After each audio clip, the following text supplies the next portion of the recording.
বাংলাদেশের একজন সফল কন্টেন্ট ক্রিয়েটর এবং ট্রাভেল ব্লগার সালাউদ্দিন সুমন ভাই একটা কথা বলেছিলেন যে ভিক্ষা করা ফলোয়ার দিয়ে কখনো সফলতা পাওয়া যায় না। কথাটা আসলে হলো বাস্তব। আর সালাউদ্দিন সুমন ভাইকে এই অনলাইন জগতে মানুষ চিনে না, এরকম মানুষ খুঁজে পাওয়াটাই মনে হয় দুষ্কর, নাই বললেই চলে। এরকম একজন ব্যক্তি এরকম একটা কথা বলছে, উনি কিন্তু খুব চিন্তা ভাবনা করে বলছে যে ভিক্ষা করা ফলোয়ার দিয়ে কখনোই এই ফেসবুকে সফলতা পাওয়া যায় না। উনি কথাটা আসলে এই কারণেই বলছে যে এই যে ফলোয়ার করতেছি, এত ফলোয়ার ব্যাক টু ব্যাক, সেই আরো নানান কিছু, কমেন্ট করলে ফলোয়ার বাড়বে, কমেন্ট করুন। যে এরকম করতে করতে করতে করতে যারা আসলে আপনার ফলো করে, পরবর্তীতে দেখা গেছে এই ফলোয়ার গুলো থাকে না,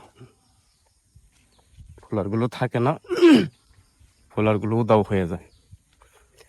যেখানে আসলে ফলোয়ারের পিছনে দৌড়ানোটা একদম বোকামি আমিও মনে করি।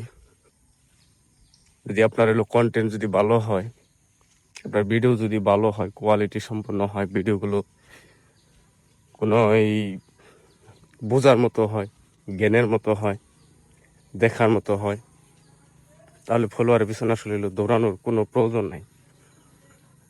যারা এই যে আজকে সফল কন্টেন্ট ক্রিয়েটর, ট্রাভেল ব্লগার, তারা কি কখনো বলছে যে আপনি আমার ভিডিওতে, ইউটিউবে এসে যে আপনি আমার ভিডিওতে সাবস্ক্রাইব করেন বা এই ফেসবুকে ফলো করেন?